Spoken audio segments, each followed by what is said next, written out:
for those who are just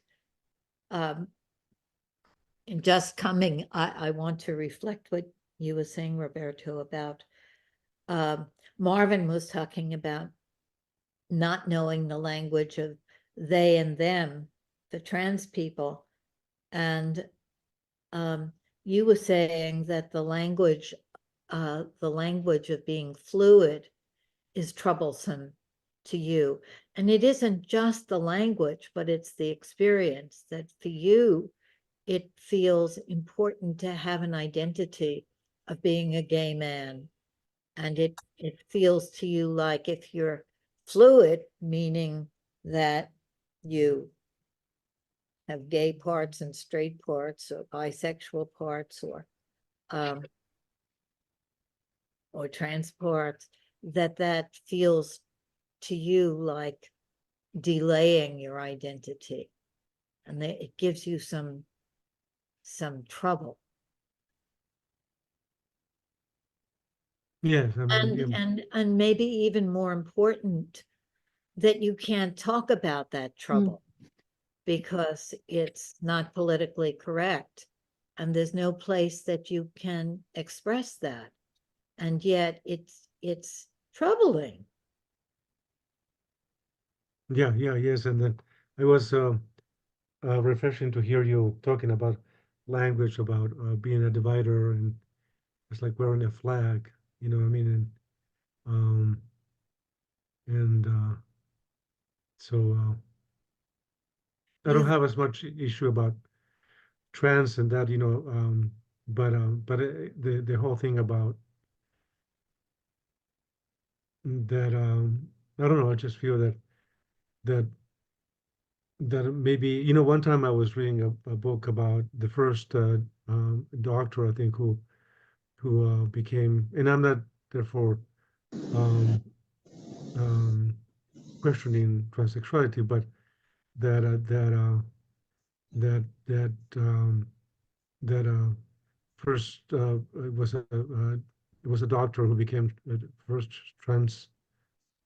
um, trans woman in the United States. But the many things that she talked about, I relate. I mean, I felt, like she felt, so woman-like or feminine and soft and gentle, and I do feel that sometimes, but I don't see myself. I'm just a gay man, and so I guess some people feel that, because they are maybe, more of a masculine in bed, or let's say, or more feminine, therefore they're fluid. I don't see, for me, it's not a conflict. It's just who I am.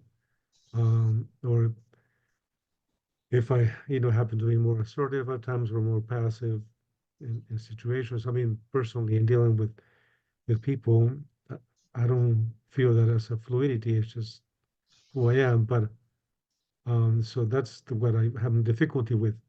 Um, I feel like I'm integrated. If I feel more feminine, more woman-like, I guess if you call it, it's fine. Or if I'm more man-like, it's fine too. I mean, who cares? I don't, I don't, Well, who cares? This is an issue because it brings into not only sexual orientation, but the gender orientation, which is put them together, it's confusing.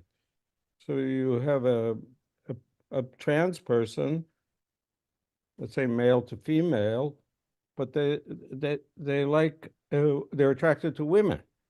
So it's I don't know how you call that.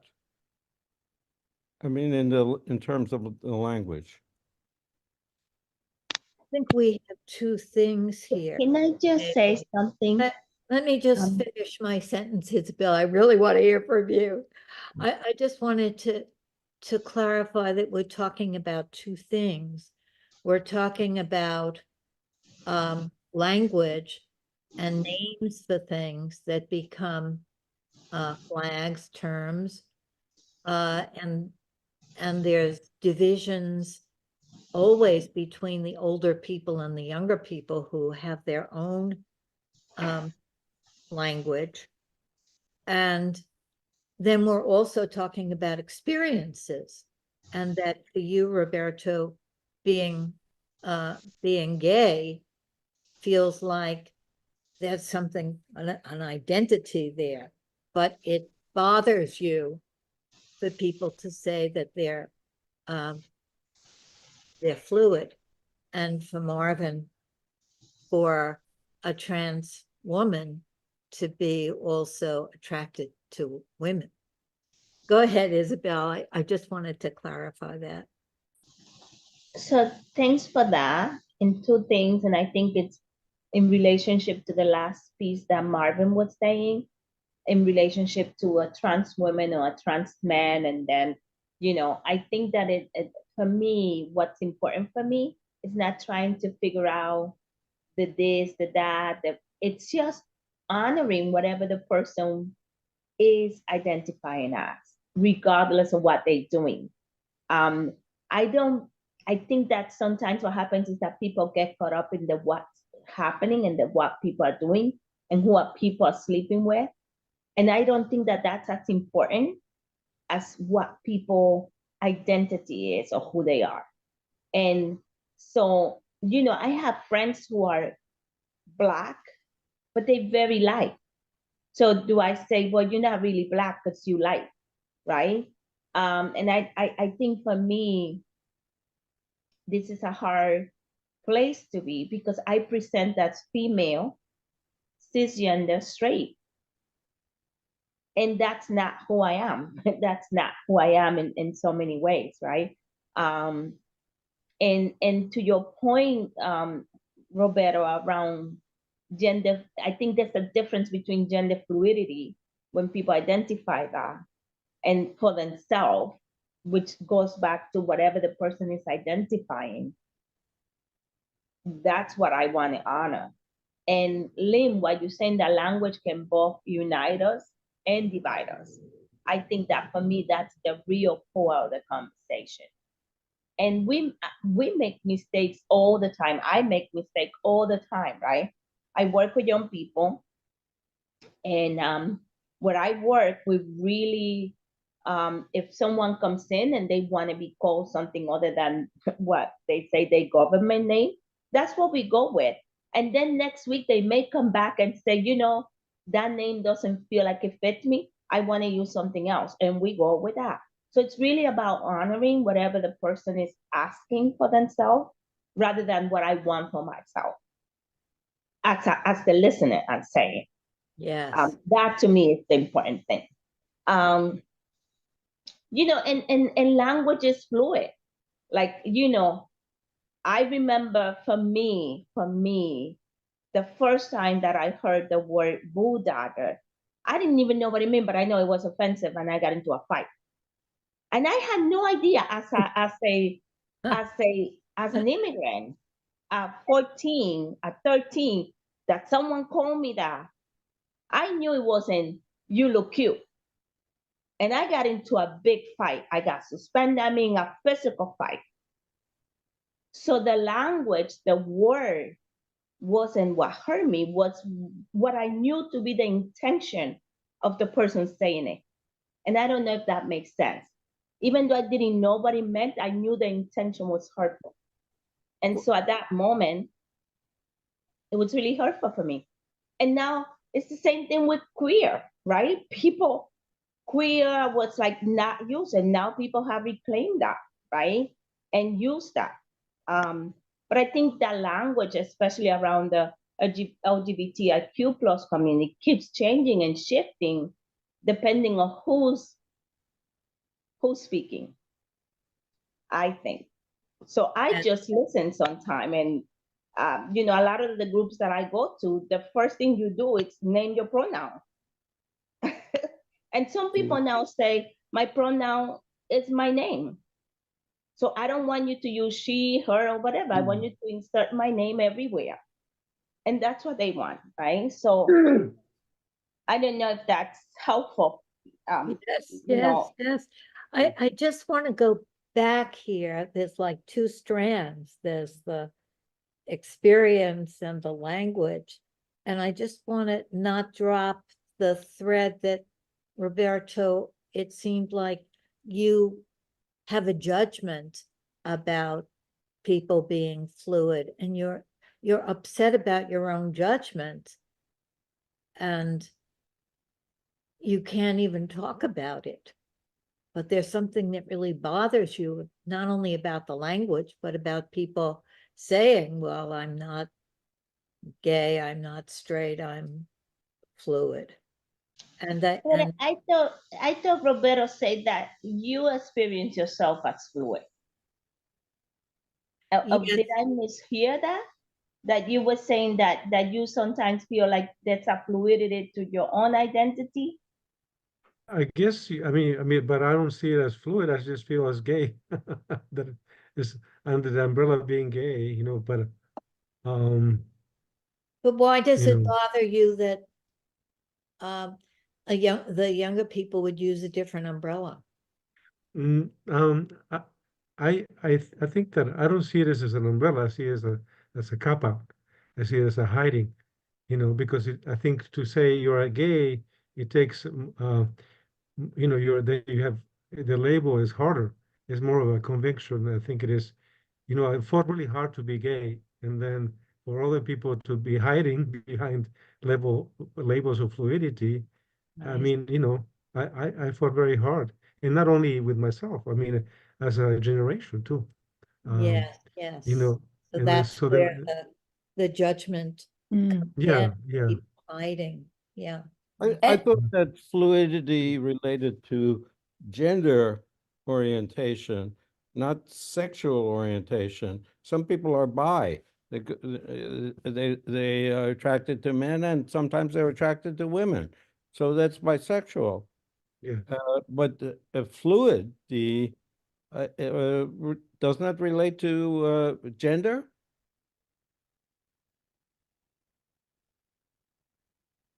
I'm not very clear about it. I think that this is why it's could be both. complicated. It's very complicated.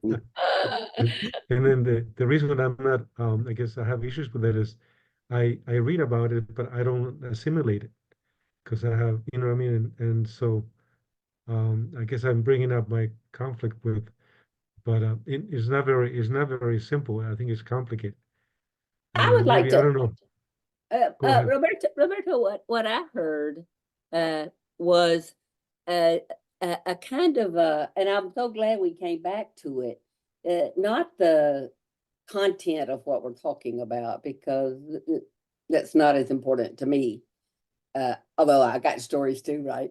I heard almost a kind of a loyalty or a violation.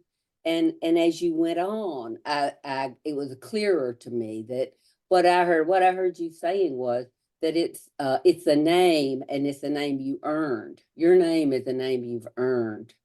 And that by saying, oh, I could do either, I can be either, it has a kind of a kind of a slyness to it somehow, a sneakiness to it somehow. Does that resonate? Yeah, yeah. I mean that.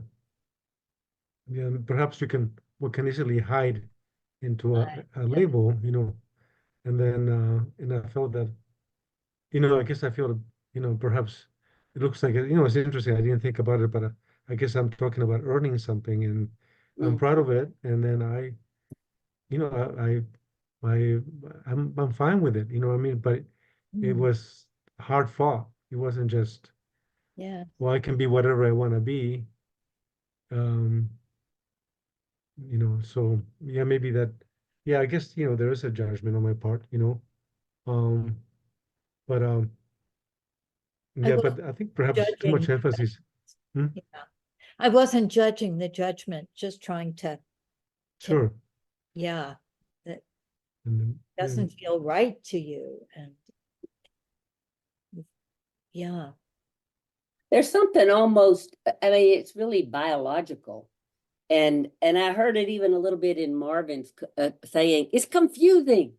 It's like there's something inside of me that gets uh either what's the word, attacked in some way. And if I could just tell one of my stories, I was on the faculty at the University of Alabama when a woman in women's studies decided to change into a man. And this was in like 1989. And so she went and had her breast removed. And then she came back to work and decided, well, maybe I won't become a man. Maybe I'll stay a woman. Maybe I'll get my breast back. And this is what she talked about in classes and everything. So the bottom line on all this is, first the university sued her, and then she sued the university for all these wacky reasons. And so I, being known as, believe it or not, a person who kind of just could bring evenness, they called me and said, the dean's office, president's office called me and said, would you just go talk to this woman? Because she was like on the streets downtown with her tank top. And anyway, so I went to talk to this woman, and I felt it in me. I felt it in my breast. I felt it like, there's a certain honor in one's body and one's sexuality as it is. I could feel myself calming myself down. And that of course you feel like this woman is just being flippant and calling attention to herself by really doing these things to herself, because, and it's not that unlike what Isabel is saying. This week you want to be a girl, good. Next week a boy, next week a girl again. Okay, hi, how are you? You want me to take you down to your surgery? And it was just, I felt all of that in myself as I heard both of them talking, and to say it's a judgment, that's unfortunate, because judgment doesn't mean bad. It just means I'm discerning. I'm discerning, and in a discerning way, I would have preferred that this woman not make it such a huge state federal issue that she wanted to have breast one day and not the next, and I was fine with it from what she wanted to do. But it was so distracting, it was like the whole ship of our lives. We're kind of trying to do this, and then something happens and it just shatters the whole ship for a semester while everybody else gets back together. So when you say, Roberto, fluid, that this woman came to me in that same kind of a clinch about it. And Marvin, you're incomprehensible what's going on with this person. And at the same time, I'm a little upset with you, because I think it's a terrible state to be in, to be unclear about your gender. And Yeah. what and I think that's the state that you speak about, as if it were frivolous on her part. But really, it's very, very troubling to somebody who feels that they were born in the wrong sex. And yeah. I don't take it as at all as trivial or frivolous. Mhm. Yeah, I could see that, your thoughts on that. I don't know how I conveyed that, but it's not really relevant for us right now, because I'm not upset with you, unless you want to be upset. We could be, but I don't think it's for me. Within 3 months' time, for this woman to publicly make news reports about, I'm going to cut my breast off, look, now I'm going to get my breast put back on, look, I'm certain she was in a lot of struggle, and she caused a lot of struggle for a whole lot of people. And I would have preferred she had been a little more private about it. But, it's so unimportant in the grand scheme of my life. Yeah, thanks for sharing, BJ. I also I must say it's upsetting to me the way you talk about it. Maybe more the way you talk about her than what you say about her. I get it that to you, just not how people should be dealing with their body, but to me it sounds very disrespectful the way you Mm, mm. you you you talk about her. Yeah. Yeah, it is. It is. That's what Well, I'm trying that there's a part of me that has that knee jerk no, just like I heard said more gently in Roberto. But I always love that, Yoko, when you point that out to me. I could have not done that. I love that term, a knee jerk no. And that's so human. Yes, it is. It comes right in our bodies, that Mhm. knee jerk no. And then we have to or we want to say, well, I don't believe everything I think. What is that no? Right. Yeah, that's right. That's right. I want to say that as a young woman, I had no idea that I was gay, but I fell in love with my girlfriend, and Mm. I really wanted to date men and get married. And I went to a conference and some kind of sexuality workshop where people were supposed to say whether they were gay or straight. And I said that I was bisexual. And there was a lot of anger about saying that for the reason, Roberto, that you're talking about, that to be, especially that was in the 60s, to be gay, you had to really pay a very, very high price.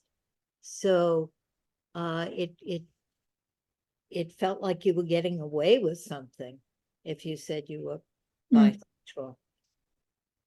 And so since you couldn't talk about these things in those days more than you can't talk about them now. When I was with gay women, I would say I was gay, and when I was with straight women, I wouldn't say anything, and they would assume I was straight. But I couldn't be both at that time.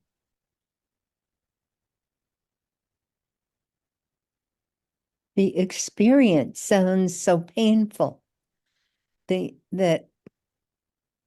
Whoops. Hello? We can hear you. Okay. The experience that you're talking about, Lynn, just sounds very almost scary. Like rejection of the people you're with. It kind of looms. That's how I'm hearing it. I mean, am I right? Yes. And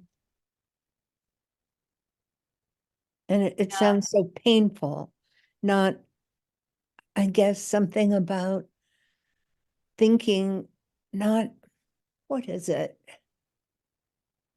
Thinking you're one thing socially or in terms of society, and yet something doesn't feel right. Or something like that. Well, I think that at that time things were so confusing, and it was really so difficult to be gay. But very shortly after that, the women's movement came along, and then it was very fashionable to be a lesbian. And so it was the whole time was very, very confusing. So I totally understand what you were saying, Roberto, and the price that one has to pay, especially in those days, to be gay. And I guess to me, it feels liberating to have terms like fluid, because there are more things that people can say in it. But then I think it's important to have these discussions where all of the feelings about that can be expressed. I mean, definitely, I think, I mean, I don't have issues with bisexuality, but I don't think for me fluidity is the same as being bisexual, but you know, again, we getting into terminology, but maybe you know, we pave the way for people to feel they can be, you know, they can fluctuate and they might not fit a label. You know, me meaning me, the ones like the you know the gay movement or the, you know, as we pay, you know, we pay a price and we got here, and others now they can, you know, fluctuate, and it's no big deal. And maybe that's, you know, that's what democracy is, I think, and freedom, you know, that people can say, oh, I'm fluid, you know, and not necessarily define themselves, and then making room for everybody, the ones who, you know, need to define themselves, others don't, you know, and be okay. Um, Yeah, I'm, you know, I'm straight, so I'm almost going to say I'm straight, so I don't feel qualified to say anything, but I don't think that's right. But so I'm straight, and I heard the other day, you know, about how very young people, people who are in primary school, you know, starting secondary school, that there's a whole group of young people for whom it's so obvious to say, like, what am I? Of course I don't know yet. I'm way too young. I have no idea. I have no idea what I am. Like, you know, it could be this, it could be that, but I'm young and I have no idea, and I'm not. It kind of says like I'm not. Um, um, yeah, I'm not putting a label on myself like I'm this or that or that. You know, and I yeah, I find that very positive. To me, that sounds really positive and open and kind of modern, kind of this time, you know. And then I also wonder, yeah, who wants the label, and why is everyone always wanting like, so what are you exactly? You know, like wanting to know, like Right. why should even people want to know or have to know? Like, why is that so important to be able to pin down a person? Like, oh, you're this, oh, you're that, oh, you're that. I was wondering Right. too, okay, I'm sorry, I interrupted Yeah, you, no, but I was wondering exactly that. You know, I mean, well, I was brought up in 50s and my mother couldn't, I think she didn't know what to say. She would say, are they that way? There wasn't even, you know, he's funny. And of course, I never said anything either.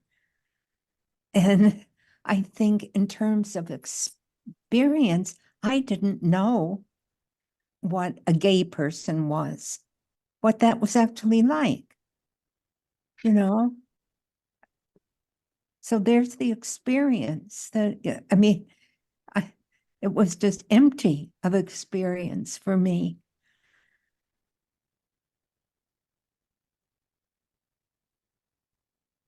Amen.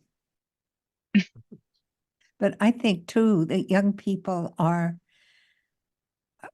very, very different than I was, and my kids are very different about, well, they grew up in New York, you know, with all kinds of races or many different races.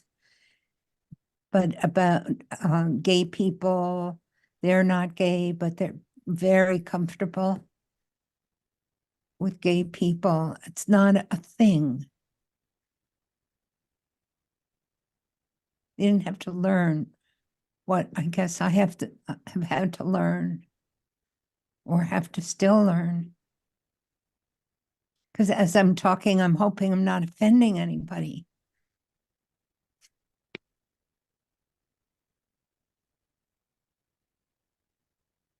To generalize this a little bit in terms of children, I was in a restaurant this week, and there's a young girl, I would say about 5, and with her mother, a man, and the mother's mother, grandmother, and they're having a conversation, and the girl says, "I don't know who that guy is, that man is. Is he my uncle or is he my father?"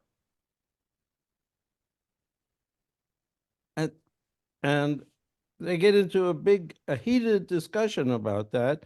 And the grandmother finally says, because it's a secret evidently in the family, grandmother finally says, "That's your father." So the point is, kids want to know things now. And adults are maybe a little more resistant to putting them out. They're more sensitive, not as responsive to kids as kids want to be. She wanted to know who this guy was. Father? Should I call him daddy or should I uncle?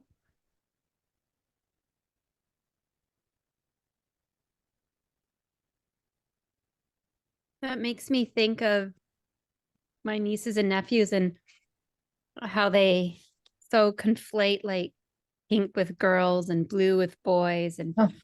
like we were drawing Peppa Pig last time, and they're like, "Oh, she's a girl because she has eyelashes." And it's like they so know Yeah. what are the things that get put into the girl category and what are the things that get put into the boy category.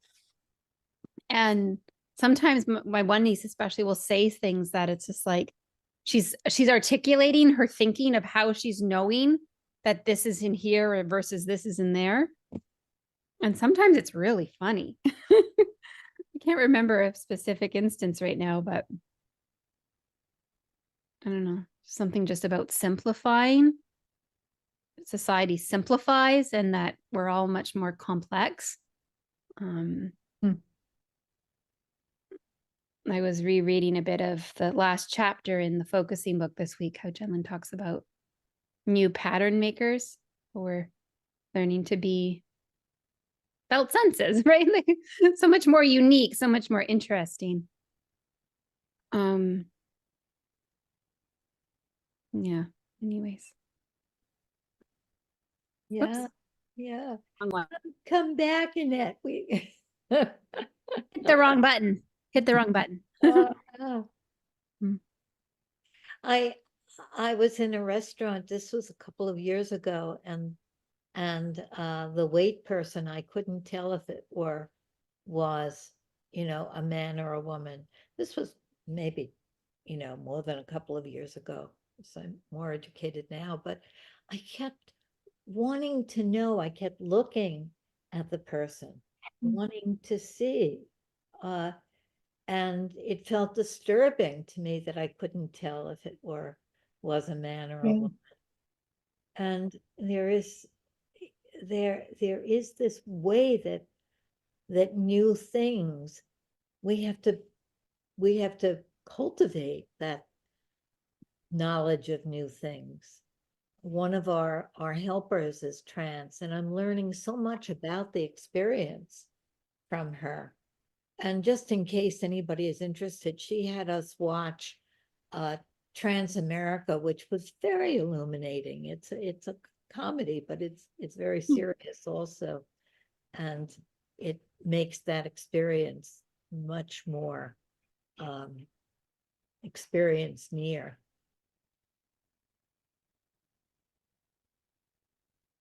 Well, I have an experience, and it's a little awkward for me. I'm part of a bridge club, and one of the people in this bridge club, we meet I don't attend every week. One of the people is about 6'4" and dresses, I'm not sure of the language, but I think a male who dresses like a woman with a real dress. And it's very difficult. I mean, I have a personal interaction with this person. Their voice is so deep. I can't quite get, adjust to the fact that this person is trans. It's just a little difficult. Marvin, when you say you can't adjust to the fact this person is trans, do you mean that this person is a woman? But no, I mean, this person is a man who is dressed Dressed as a woman and has clear physical features of being a man. Oh, Even though they're wearing a wig and they're trying to appear to be, I don't how to even speak about it. So, but yeah, sorry. I just wondered why you could hardly speak about it. Well, It does in you. because I would like to understand their situation better. If they are really a trans person, then I can accept it. But I easily accept it. But the deep voice Uh-huh. and the male features make it more difficult.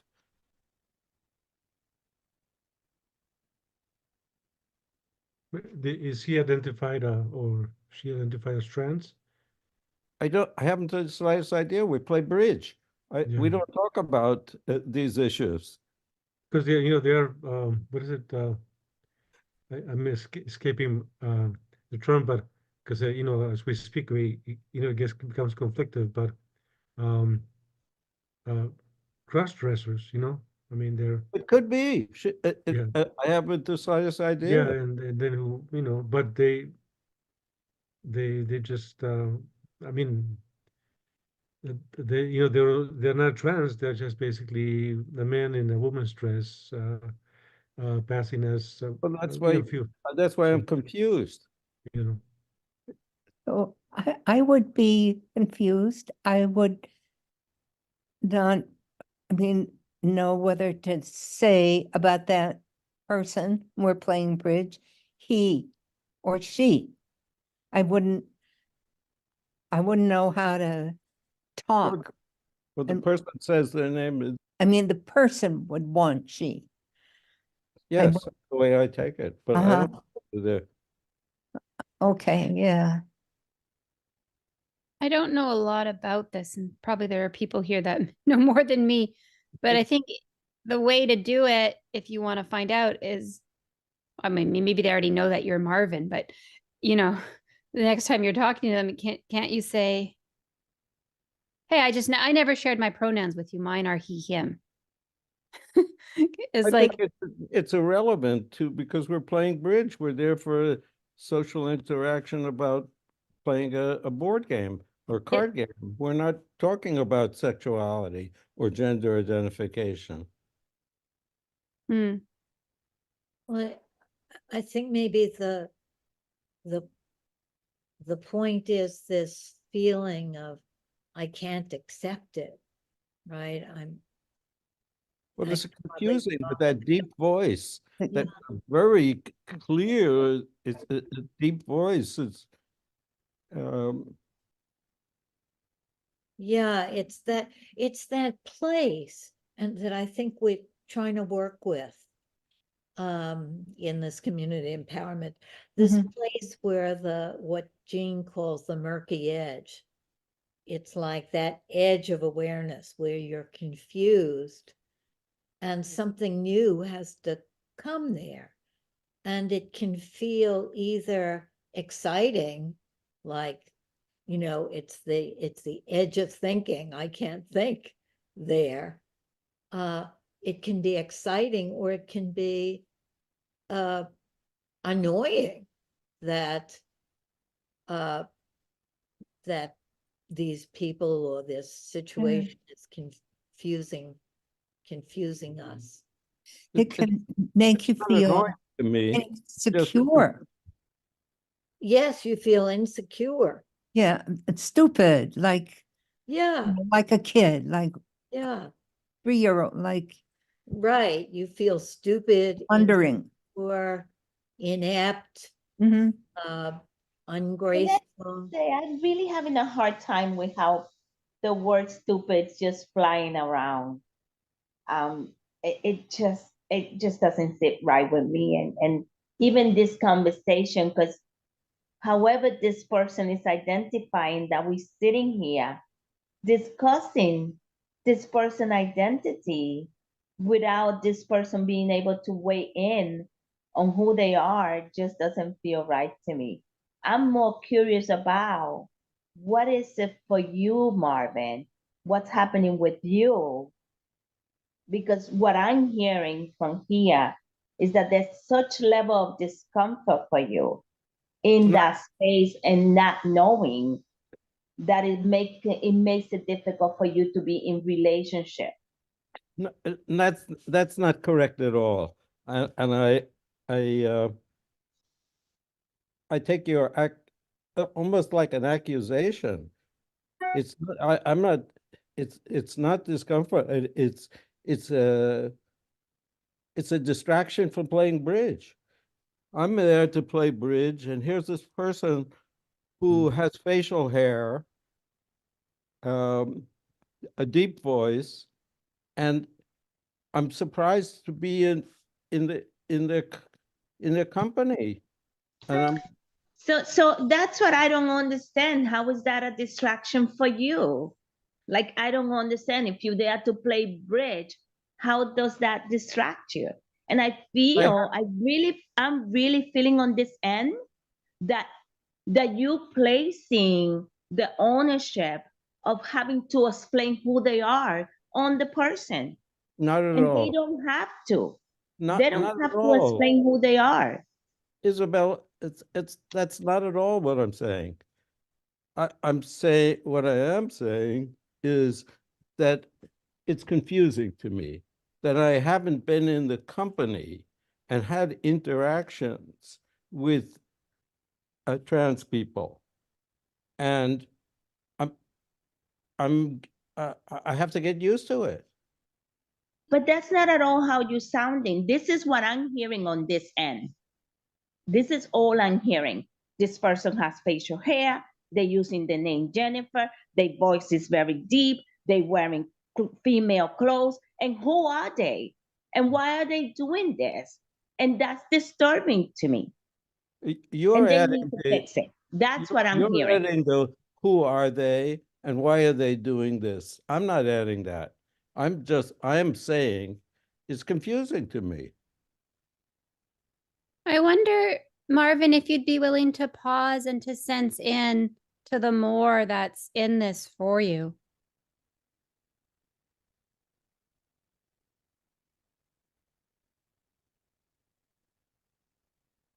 I'm not sure what you're asking, Annette.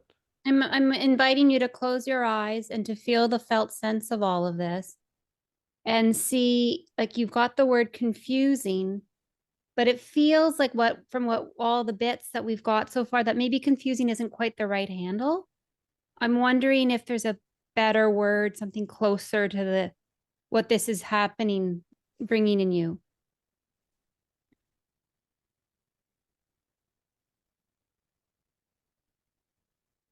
I think confusing is close to the right word for me.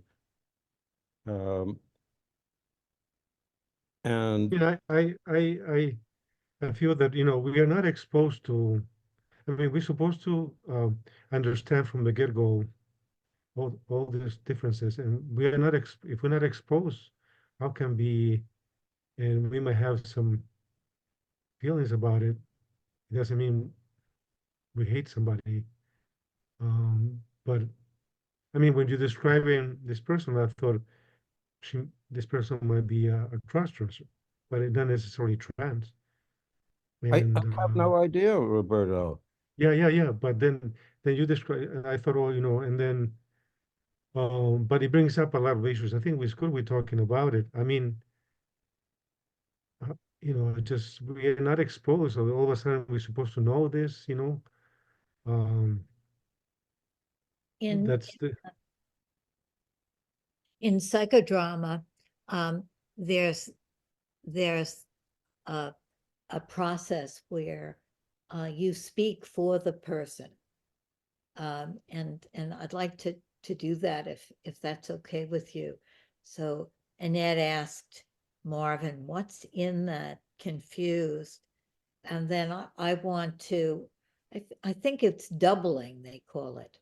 I want to express myself as Marvin. Would that be okay with you, Marvin? Sure. Okay, so I'm Marvin. Why aren't you accepting my word confused? And you're mad at me for having trouble with this. And I'm not being prejudiced against anybody. I'm troubled.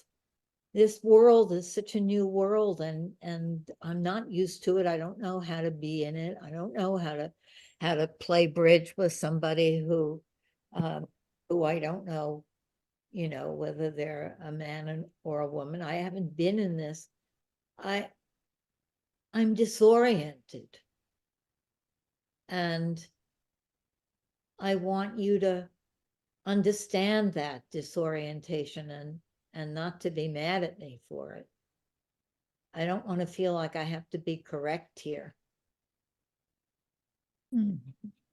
I appreciate that, Lynn, because that's much what I'm feeling.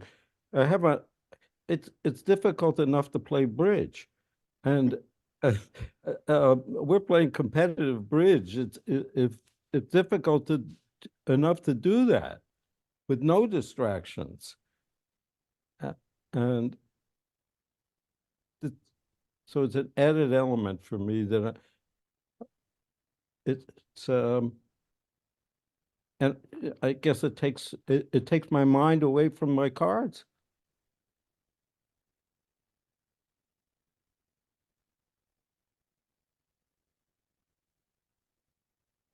I think I'd feel that too. It's called being an alter ego, psychodrama. Oh, thank you, Jim. That was, but I'd like to join you to be an alter ego. Because my feelings, I don't know if they were yours or close to yours, Marvin, but I was feeling a bit like a child, like I was like a child. Oh, with who was going to say the wrong thing. That there was something that I didn't understand. And I had this feeling of wanting to laugh throughout our conversation. And it was the way I would get as a kid when I was in a situation that was quite solemn or serious, and I couldn't handle it. I didn't know what to do. And like the worst thing would be to laugh. I had that once when I went to a monastery with a group of people, and we had chopsticks, you know, we're served soup, a thick soup, and we're supposed to eat it with our chopsticks. And I didn't know how to use chopsticks anyway, and I absolutely couldn't eat any soup. And I began to sputter with laughter. And, you know, I was mortified. That was when I say laugh, it's that. I want to make clear that it's not I'm having a good time like at a circus, but it's coming. There's a not knowing how to be. I don't know how to be. I think when we just started this session today, I spoke about having an experience about with at a dance where I asked somebody their name and they said they and them. And I didn't know how to respond to that. And I said the director chastised me for asking and not being not not I guess just for not knowing the right language and how to be with in this situation. And I felt a little bit like that with Isabel, that you were chastising me, and also Annette, that you didn't accept what I was saying, and you were pushing me to be different, to have a different sense, to have a different set of feelings than I do have.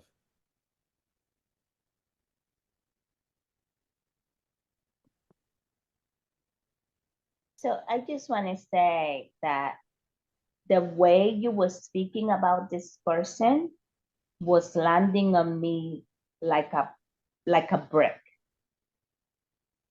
They have a deep voice, they are dressed like a woman, they have a beard, and they are confusing to me. It felt dehumanizing and invalidating. That's what it felt like to me on this end.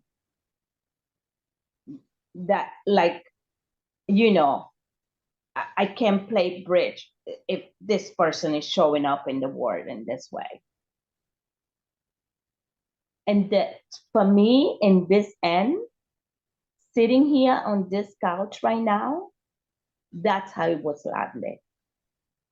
That it was all about what your experience was, and it didn't include anything about what the other person experiences. That's how it was for me. I So wonder, Isabel, can you? I wonder if we could have somebody that would reflect both Marvin's feeling and Isabel's feeling there, because that's what we've learned is that when we have a moment of conflict, it's so important to grab that moment with a reflection and not let it go underground or get muddied up. So I wonder if someone could reflect both feelings. I think I could reflect Marvin, but Is there anybody So, that could is- reflect Marvin and and Isabel. and Isabel? Is that a tall order? I I would can give it try, Who said I'll try? and it's me murmuring, Oh, I would try. okay. What? I said okay. Okay.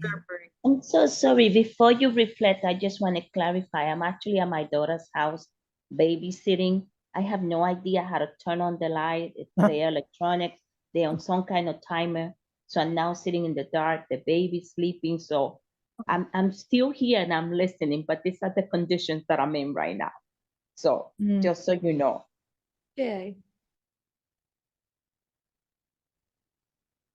So,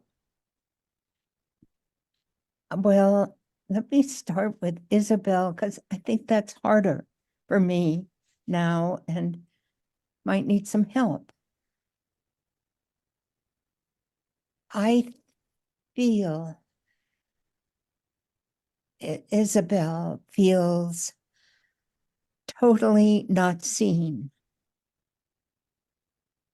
and that the person we're talking about in the Marvin's bridge situation is not seen, but that's the feeling she has of being made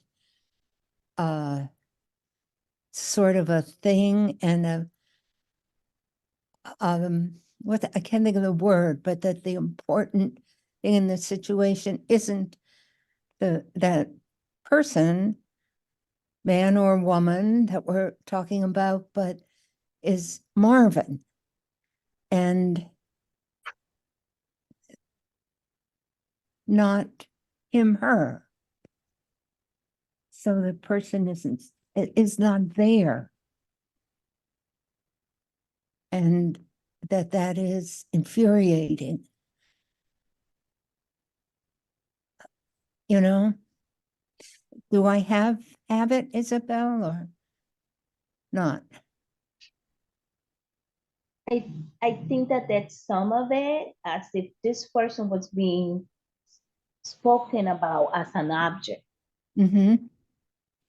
That's the word for me. That there was an invisibility of who they are, regardless of how they're showing up. Okay. So thank you for that. Is that the complete enough? For, It feels complete enough for me right now in this moment. yeah. Okay. And the person has been spoken about as a thing, as an object.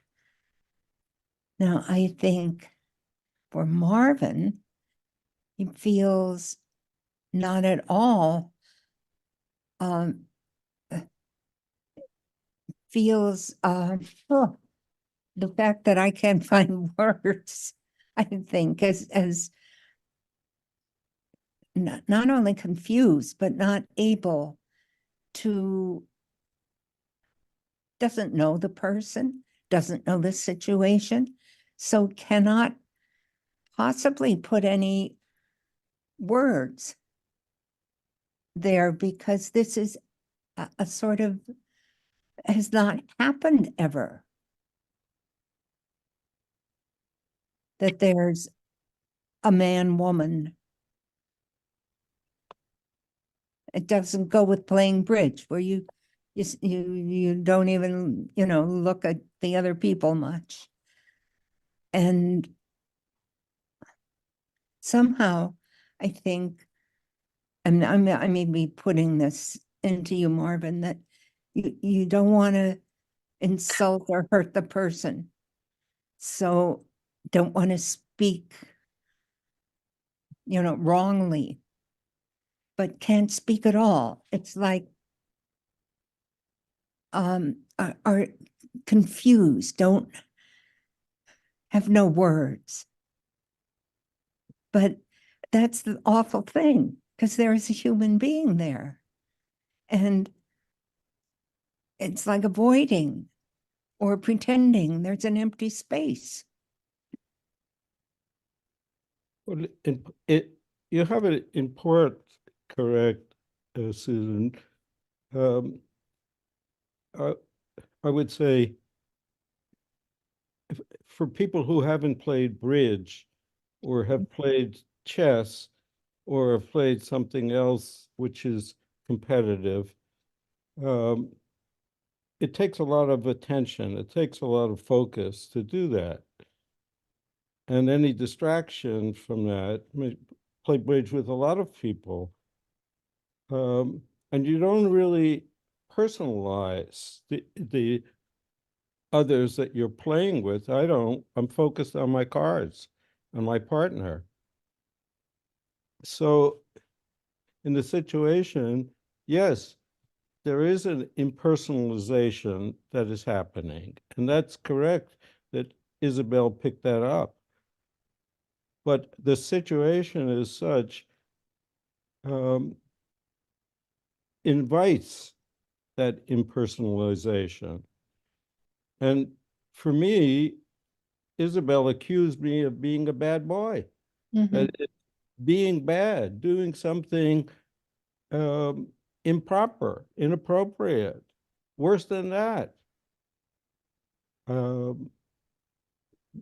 being rude or nasty to this other person. And I'm talking about my feelings. I'm really focused on the other person. I'm focused on my cards. I You wonder feel if blamed. could Yes. I wonder if I could broaden this out a bit, because one of the most important things about our group that really distinguishes it from other kinds of groups is that, we're looking at the individual, the situation, and then the broader systems that we're in. And it's, for me, as if Marvin is representing, I mean, of course, Marvin, your own distinct individual self. There's no others like you. But you may be representing the older inexperienced with these new things person that just says, I don't want to deal with this. I want to look at my cards.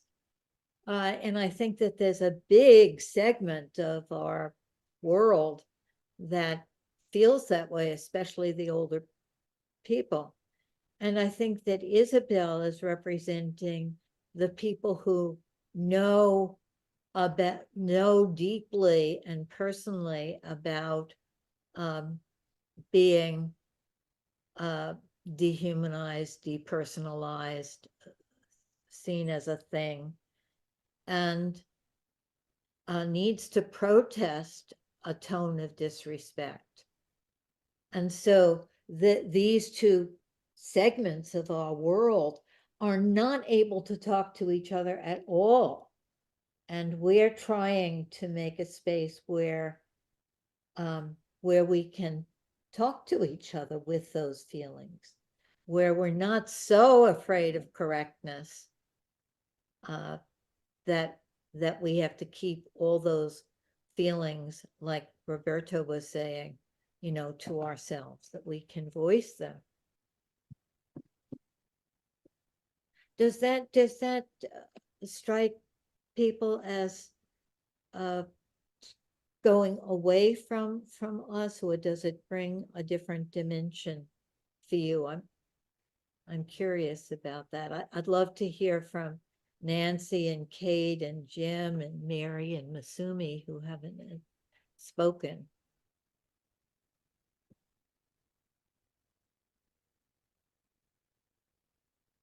Maybe another way of saying it is, what's going on around here?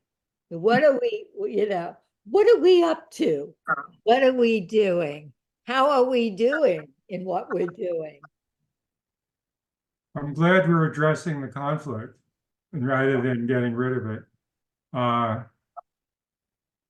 My position is that as long as I'm not the weirdest person there, I'm grateful that somebody else came along and is willing to be weirder than me. And I am impressed with their chutzpah. So that's my position. I play chess with a trans woman all the time, and she's a lot better than I am.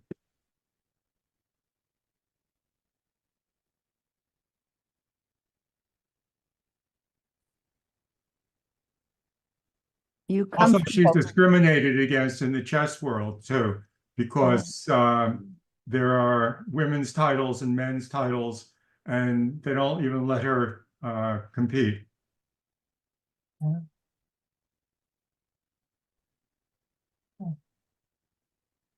Go ahead, Nancy, you're lit up. Yeah, I don't know. I'm a bit lost. I'm sorry. I apologize for being late. I've been a bit overwhelmed trying to get things organized for a dinner for 30 people and a trip to Costa Rica with grandkids, etc. So I totally forgot it, and then came in and I didn't hear any of what came before.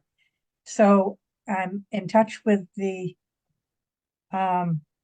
conflict, but I didn't get the base of the conflict. I mean, one thing I guess that comes to me is, I guess with a game of bridge, it depends on how seriously you're playing bridge. I used to play as a kid with my grandmother, and I don't know, it wasn't as, it was serious, but not that serious. It wouldn't have excluded communication or interaction. So I'm not attuned to this type of a bridge game. And it sounds like people from different beliefs, different identities were playing together, and somehow that created some dissension and made it hard to respond to one another. Have I got it at all? Let's leave it there for a minute. Would anybody want to say what they feel the essence of the conflict is? Mary, I think Mary, yeah. go ahead. We want to Hi. hear from you. I'm sorry, I did hear, but it took me a while to get home. But also I just have been trying to like be sure that I contain myself, because I don't want to say, like, I actually, you know, I can't say too much from the I on the subject, because I was discriminated against as a gay person and fought it, and so it set up this something problematic for me to speak about everything. Like, you know, legally. But the conversation tonight, it leaves me really perplexed in terms of,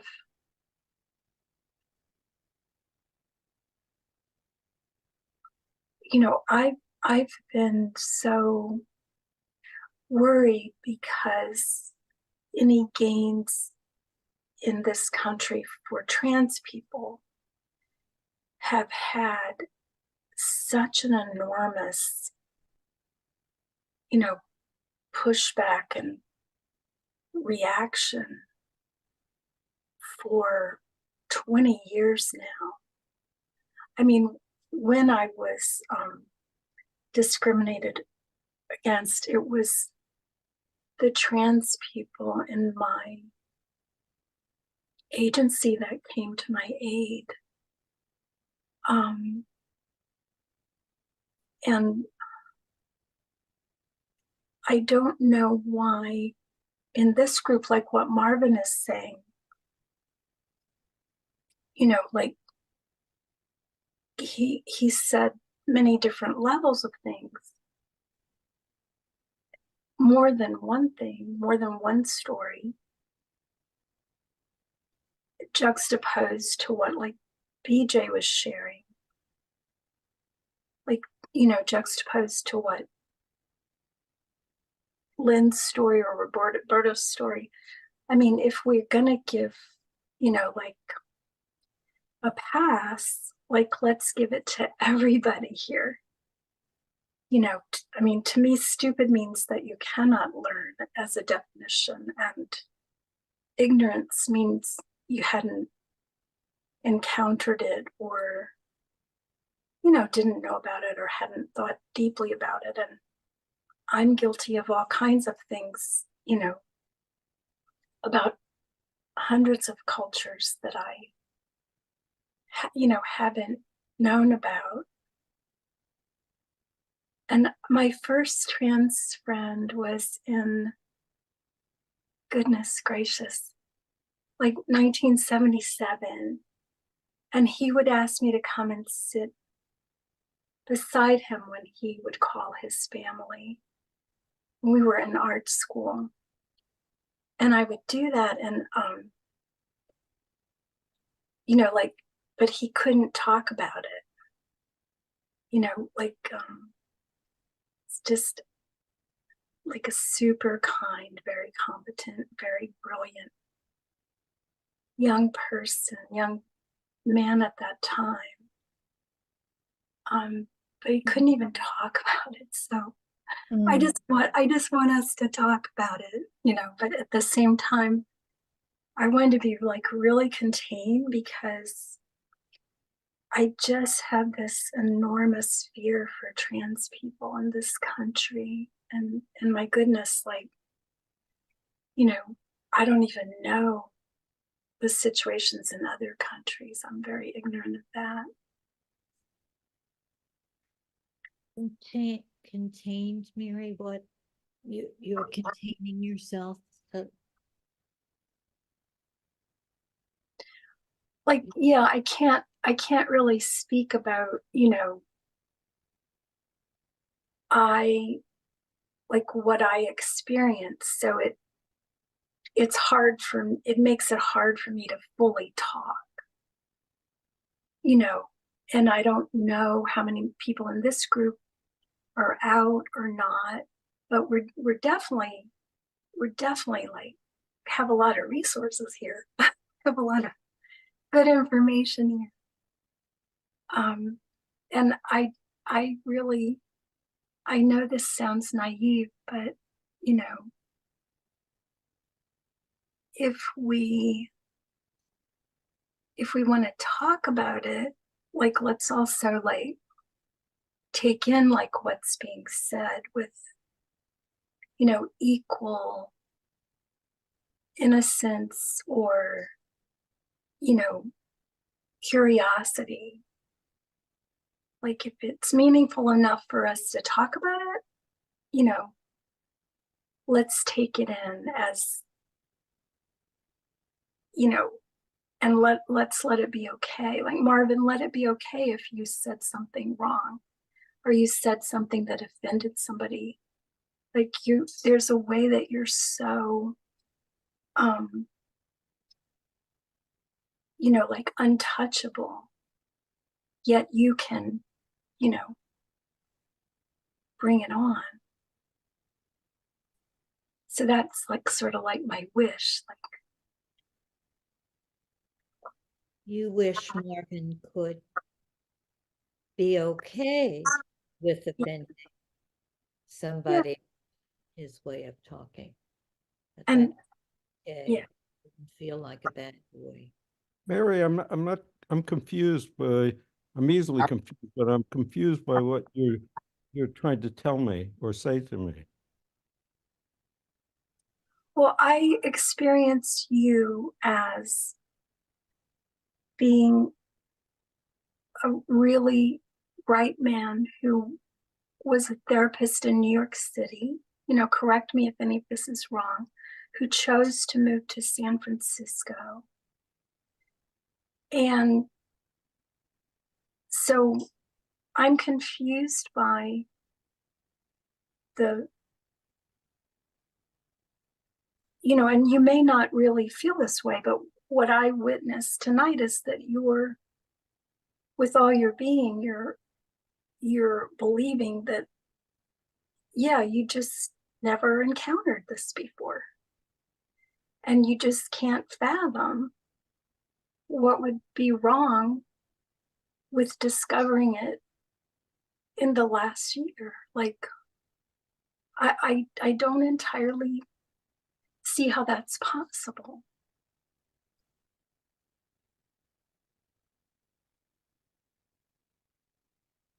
Well, it is the case that I have not had knowingly an interaction with a trans person as I am expressing playing bridge with them. I haven't. I'm an innocent and ignorant. Well, it's not, though, that it's not that somebody identified themselves as them for the first time, like, you know, and it's not that you were sitting with across the table from a trans person for the first time, but it's how you comport yourself about and around people who are lesbian, gay, bisexual, of different genders, of different levels in transition, who were maybe like, you know, performing in nightclubs in women's clothes or wearing women's clothes to the bridge game. Like, it's not just like that because you sat across from them, you haven't seen movies or heard radio shows, or that you don't know how to comport yourself. When That isn't the issue at all for me, Mary. I try to accept people for who they are and not discriminate. But I may be confused by their presence as I expressed myself that, and in this particular case, and it has an effect because it's distracting to me. Because I'm there, I'm not to, I'm, or the situation is that we do not have very much of personal interactions. I don't ask the person, well, how did you come to dress the way you dress? Or who are you? We don't do that when we get together to play bridge. I'm I not don't- talking about that. I'm talking about how you're comporting yourself in this group. That I want you to let it in more when, you know, Annette lets you know, like a way in, that actually trans people, I think, have taught me, and maybe other people, and maybe the world, is introduce yourself with your pronouns. Like, oh, like, be willing to hear. If you want to talk about it, it's not a one-way street. Like, please be able to hear us. Please be able to hear Isabel. I mean, the first time we met, I don't speak something because of the context, you know, and probably my training, you know, I was like, I'm bicultural, I'm bisexual, like I was introducing myself to you. You know, I don't feel like you're discriminating per se, but there's all different kinds of ways of including the whole person or not.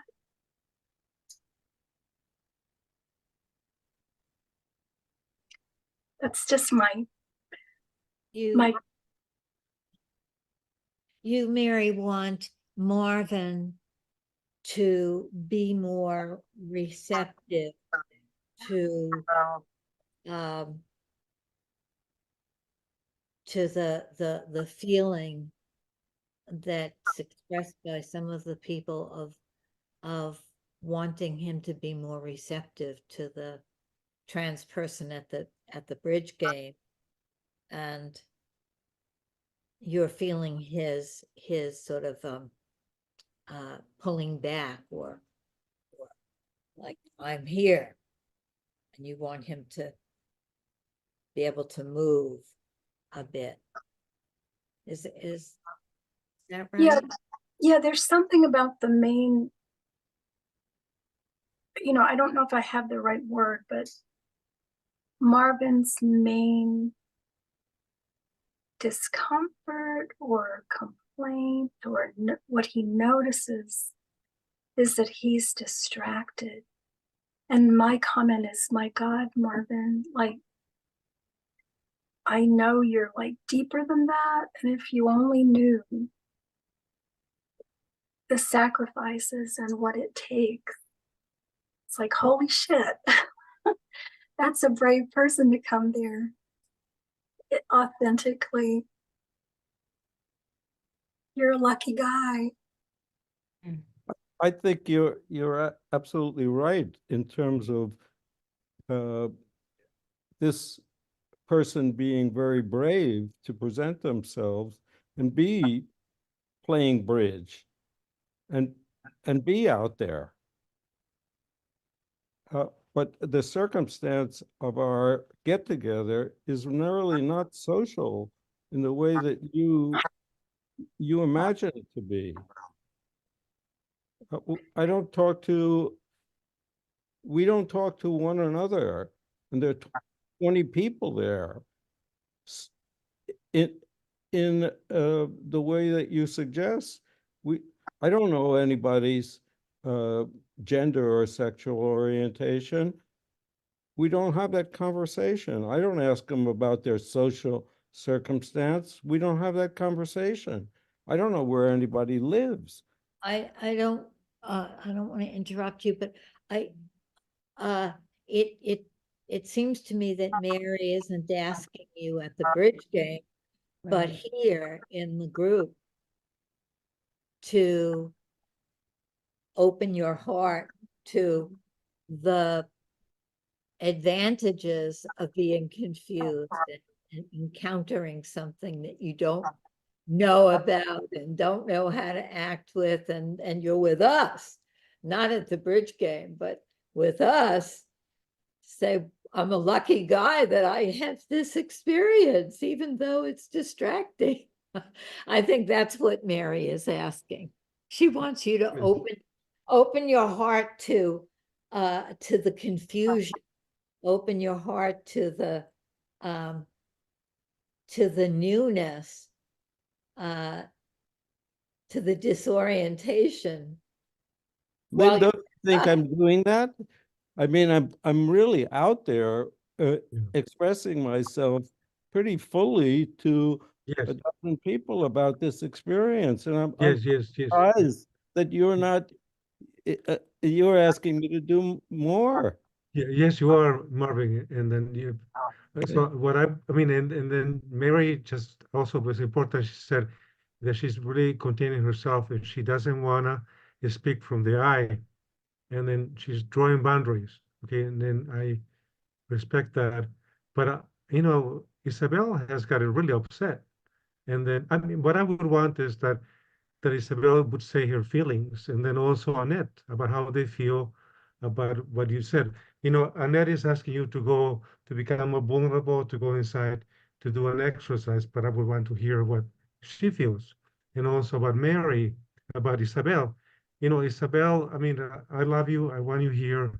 You disappeared for a long time. I don't know why you left. My seems to be, I heard, it was difficult to be present, or vulnerability is difficult, and then Marvin is being vulnerable, and then so by saying how we feel, what feelings we have about what people are saying, we become also vulnerable. So I think what I would want to hear is, if possible, from Isabel and Annette, how they felt about what Marvin was saying. Well, baby, I am here. I wrote in the Yes. chat, I'm babysitting. No, I know you are, And but and she was sleeping before and now she's awake. So that's a lot of different interaction with a 2-year-old who's awake.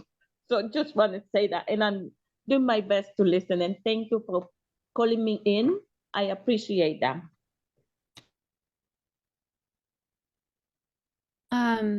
I just put in the chat. I learned a few months ago there's this guy Plutchik. Anyways, he has this stuff on emotions and it's kind of interesting.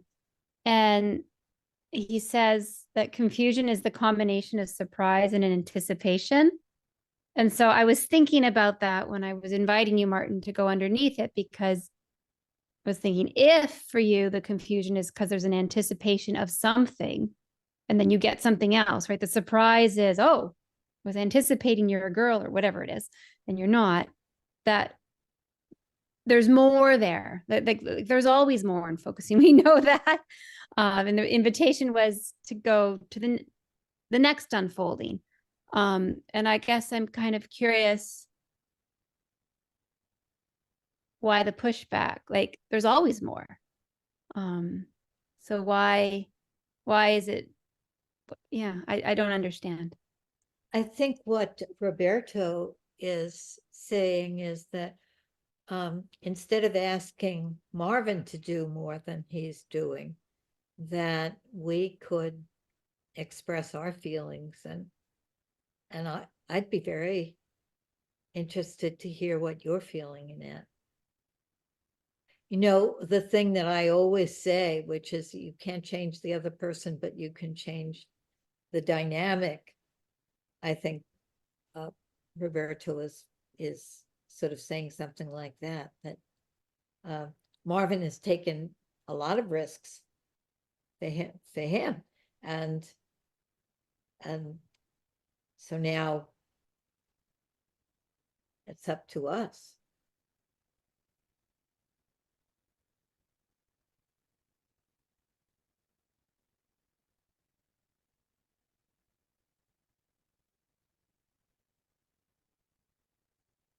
I guess I'm feeling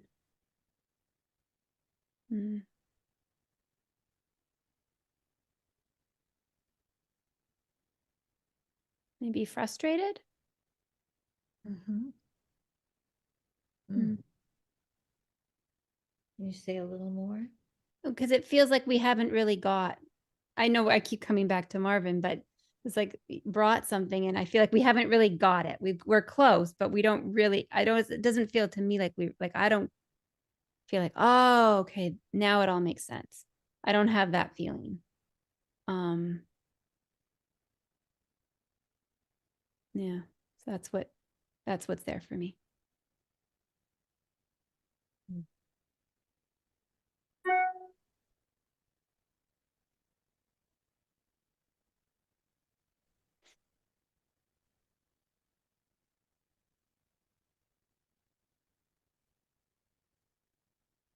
Miss Sumi, I'd love to know what you're feeling.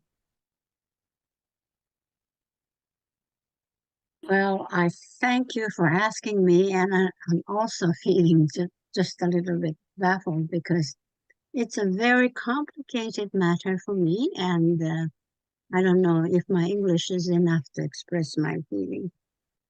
I am very grateful that to hear personal experiences, how each some of the people said about their identity, and it's a new world for me. I've known people who are gays, and also my daughter is working for movement for LGBT rights, and so I'm not totally unaware of this injustice in laws. Probably not equal. They are not equally treated, not only in laws but in personal communication. But I'm very happy that as I said, that each person really disclosed how their felt senses are. And in Japan, we really don't talk much openly yet about the identities, gender identity, or even I am surprised to see after, like Vijay, she has she her, the expressing the identity in Zoom meeting like this. But what I would like to say is that the tone of the voice or the way they speak or speed or the loudness, I really totally felt the same way as Marvin when Isabel spoke to him. Condemnation was there, accusation was there, I felt. And for me, it is so important not to show such judgmental feeling of words when you talk in this group. I felt some kind of judgment from Isabel's voice. What I am trying to say is I personally am not concerned with this finding out their identities, like religion. Are you Christian? Are you Buddhist? Or myself, I am married to a man who is what's called half Bulgarian. His mother is Bulgarian, so white. So he is half white. And people would ask my children, you are a quarter. And that discrimination really bothers me. Just speaking out how they judge from the background, not from the felt sense of that person. So what I learned from here now in this group is to try to empathically feel what the felt sense of that person is, not bothered by their identity or the expression of what they feel they are. No, I am telling myself to look for what they are feeling now, not the words, the title, or the background of their identification. And I'm really am thankful for the opportunity to share real personal felt sense from real person who has been feeling differently. That's all now I can say about.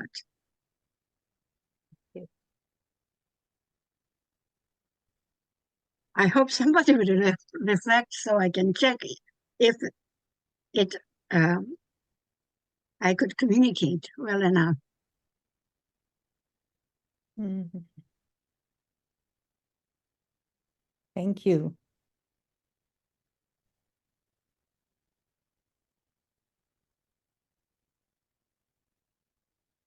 Who would like to reflect?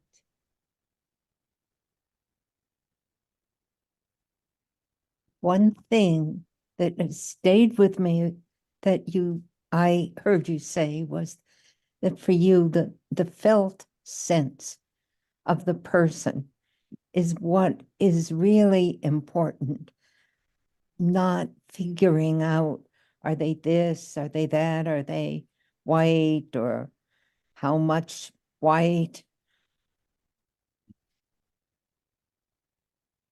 Yes, that is sort of a real good essence of how I feel now into. I Well, also, I'm sorry. go ahead. No, I was assuming I heard you saying you appreciated the people bringing up this issue with um, as far as issues with the LGBTQ struggles, and then how you are is part of your consciousness and your awareness of your living in Japan, and then and aware of the injustices that have been committed, and that you at the personal level feel the pain of people um, uh, discriminated against your children for being, having a father who is not 100% Japanese. Um, so you're fully, I felt like you're fully hearted here, so anyway, that's that.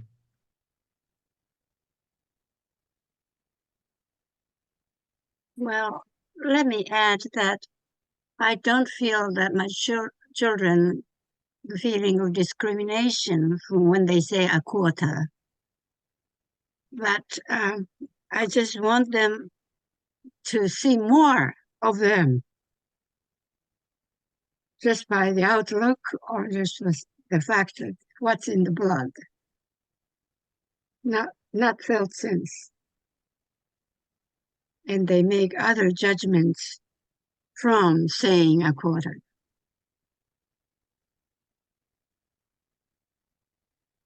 I just wanted to also reflect that you uh,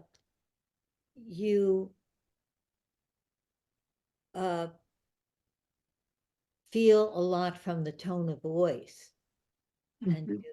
and you felt, you felt Isabel's voice as accusing. There's a lot for you in the voice, the tone.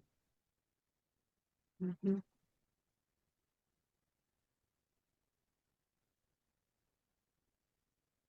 It's the way I felt. I don't know what other people felt from her voice. It's just how I felt. And knowing not enough of English language, I really hear from the nonverbal signs.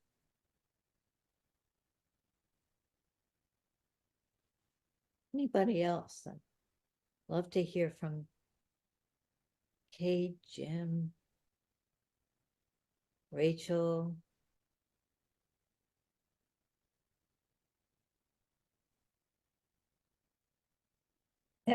I think that the lack of judgment is extremely important in all of our differences.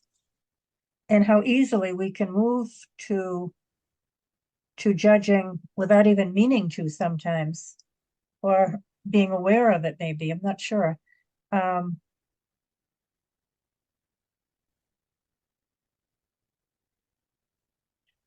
I've not had any, I have had a banner and stood out in a meeting in a whatever you call it, with a banner speaking up for LGBTQ. But you know, I've never had any real contact with anyone. So I don't feel having contact and knowing people with all of these different beliefs and things helps me considerably. And I think I'd just be open and all, but I hope so. But I haven't had the experience.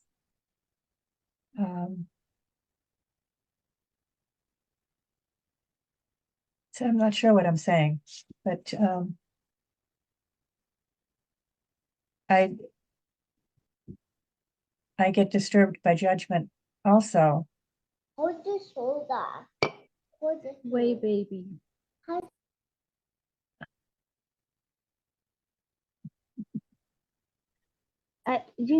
Can I just say, really the word that came in for me right now, what Marvin was speaking, was a dismembering of this person.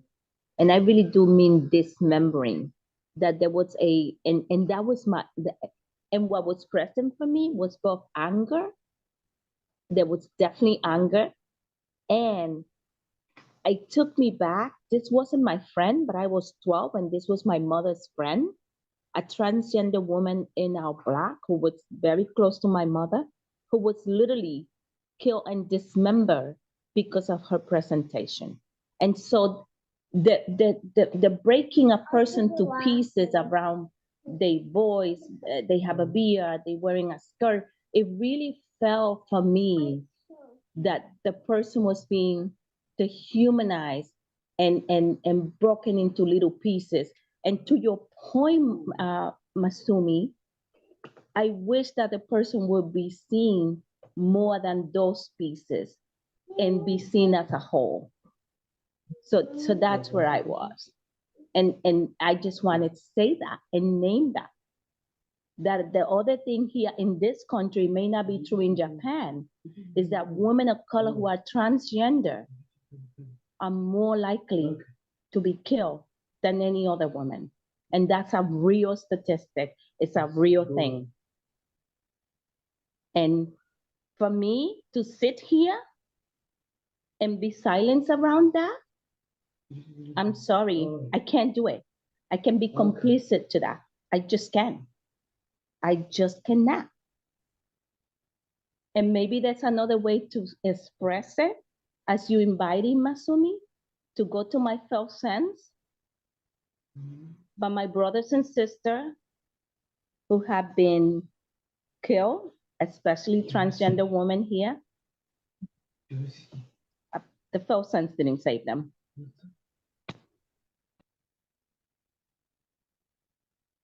Thank you. I get more urge in you, just a real big turmoil around you that made you speak up. the way you did.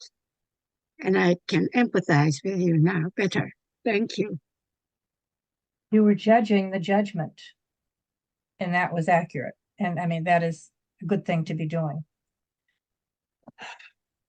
Can I just want to add one more thing, and I really have to be on silent because the baby, as you heard, wants this, she wants that.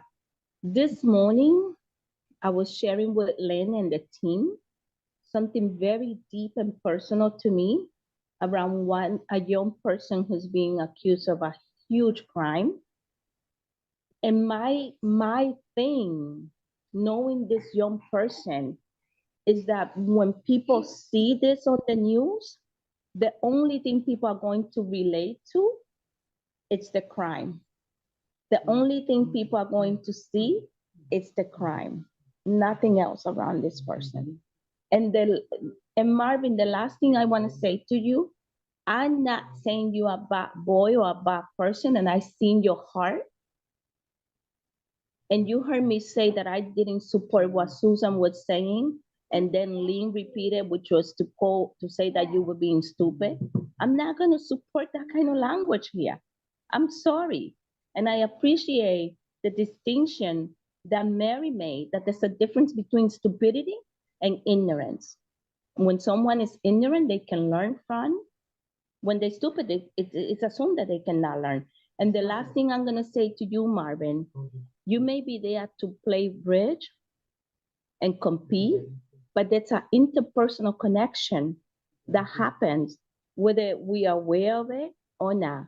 And even outside of that space, you can connect with this person and be curious about who they are and how they show up in the world.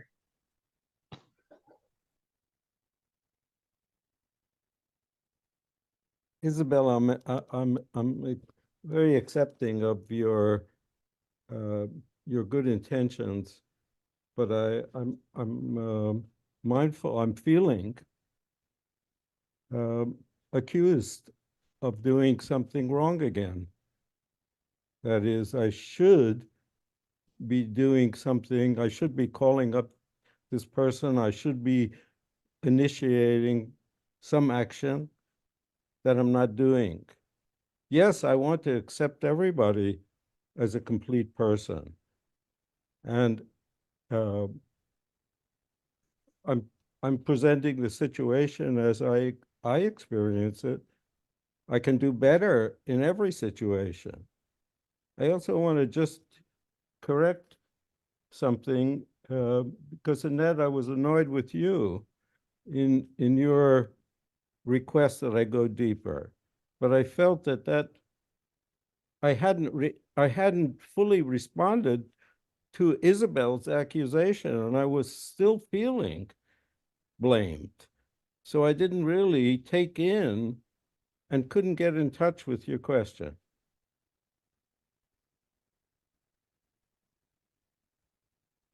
And Masumi, just to tell you, I understand your reaction very well with regard to your grandchildren.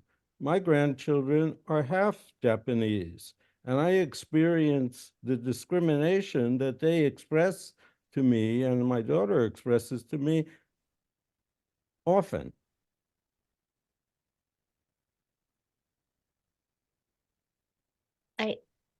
I've been wanting to say something, and I feel really fearful of speaking in.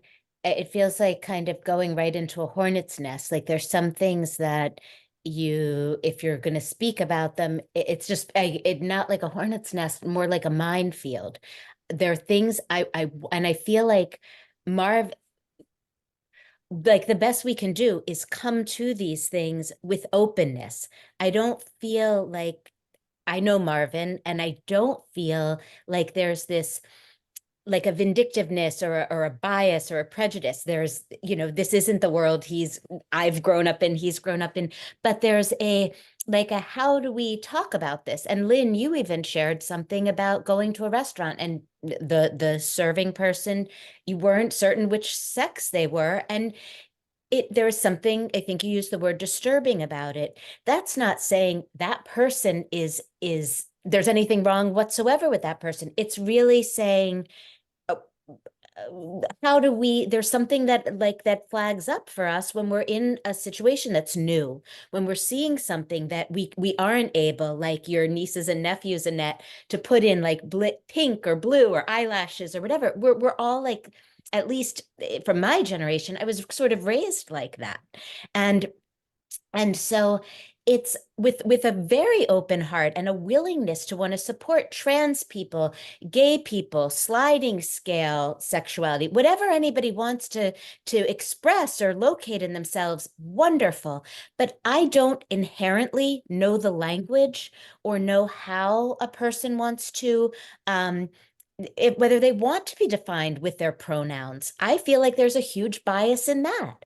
I don't feel like me being female is the most important thing about me necessarily, or me being this or that. I don't want to say my name and I'm a he or a her or a they. I don't feel like maybe that's a helpful guide or something, but why is that the most important thing?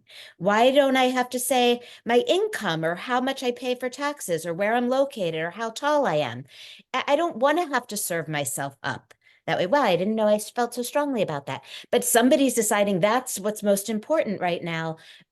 I don't know that that's the most important thing to me, or that I want to put that on anybody else. That's part, but I don't know that that's how I want to have how somebody necessarily needs to be identified. If they wish to be, I want to fully respect that, but I don't have a chip I can get at Staples, go home and implant and know the right language and know that I'm not going to offend somebody. So I was really appreciating that we were saying this feels uncomfortable, or I just don't know, and I don't want to step in it. I don't want to start a revolution or hurt somebody or offend somebody, because I don't know if this is somebody who's trans or in transition or is a cross-dresser, or I don't know this person. I'm playing bridge with them. I don't know if they want me to say my pronouns are he, his. Can I ask yours? Maybe they want to be in the privacy of a competitive bridge game because they want to be able to just be a bridge player, and they should have that right too. So it's very complicated, and I don't want to be tasked with reading what I'm supposed to do. I'd love to learn, and if there's a booklet, I will get it on Audible, because I can't even promise to read it. I want to do right, but the best I can really do is have an open heart and not know. And I don't want to put it on the person to educate me or say you have to recite whatever to me so I learn, but I do feel like bringing an openness and a like a conviction to stand for the one in there, whoever, whatever, however they're dressed or whatever they're going through. That's a lot. That's a lot more than we have going on collectively, I think, in the world, and certainly in this country. And it's not enough, but it's a lot. And I don't like that to be discounted by people being so fearful of speaking. I'm sorry. Did somebody want to interrupt me? Yeah, I don't want that to, like, for people who are like, I want to know, for them to have said the wrong words, and then that whole dialogue is shut down. And then we can't have a conversation about things because somebody inadvertently offended somebody or whatnot, when they're really on the side of being better. So I don't know. That's it. Basta così. Thanks, PJ's cheering. That's grand moment. Please get that on the video. I'd like to say one more thing. First of all, Rachel, was very cheering to hear you say a lot of what you said. And it gave me space to think of something that I feel annoyed about. So I want to say it. I feel I'm being plastered with, I think, I don't know, somebody stupid. When I used that word, I was referring to how I felt about myself sometimes. Not knowing, it was a feeling I had about myself. And I felt, Isabel, that you misheard. Well, again, Not calling anybody else stupid. that's the language thing, right? Is that the word stupid means something different to you, Susan. Well, I'm And speaking about how I felt about myself. yes, It was but if going you did- in, it wasn't Yeah. going out. yes, but even going in, it means something different. The word means something different to you, and we have to know what it means to you. Well, it means something obviously to other people that is Yeah, it means a different thing. abhorrent, We can't, right? we can't take for granted. I think the lesson is we can't take for granted what anybody means by a term or a word that offends us. We have to really say, well, what does that word, what do you want that word to mean? And it means something really different to each person. And I And- think, you know, Marvin was using the word confused, and each one of us needs to be asked about what that word means. I think we're as Rachel said, we're on a path here together of talking about things that can't be talked about. We're making the unsayables sayable, and in the process of talking about things that aren't talked about in our society, in our families, whatever, there are going to be clashes. People are going to get offended, and it doesn't mean that anybody did anything wrong. The feeling of being offended is a feeling. I think judgment is something we have to really think about what we mean by judgment, because it's a human thing to be offended, to be upset at something that represents oppression to us or represents disrespect or whatever, or represents your accusation. And the important thing is that we don't stay with the offense, but we have to be able to express that it upsets us. I'd like to respond to Rachel in that I appreciate what you were just saying and how meaningful it seemed to me, because I often don't know just how to respond to different situations too. So I think that might be one of the things, but one of the ways that this group can be so beneficial, because we are learning from one another. And each of us has different experiences and different responses and different gut feelings in all of these situations. So that we respond differently to a word such as stupid. But if we can continue to talk about them like we are, and when we don't know, and we often don't know what the other person is dealing with underneath the surface. So anyway, Rachel, I just wanted to give you that feedback, that it was helpful. Thank you. I appreciate it because I blurted out so much and I didn't want to like just dump it out there and not know what I said or how it was received. So thank you. And thanks, Roberto. Yeah, next time, Rachel, please speak more slowly. Oh, Oh, okay.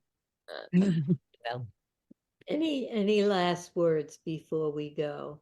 How are you doing there, Marvin? I'm doing fine. I love what Rachel said, and also what Susan said, and what you said, Lynn. You really hit it on the nose. I think it was a great group. There was a lot of difficulty at times, but it was great. And I also want to say, having been a babysitter myself recently, there's for me a kind of a feel of doing a whole lot of talking about Isabel when Isabel can't really talk about things herself. And so I just want to register that as well. And so I'm maybe still here. I'm still here, but I know you trying to are. put this one to bed. Yeah, I understand completely.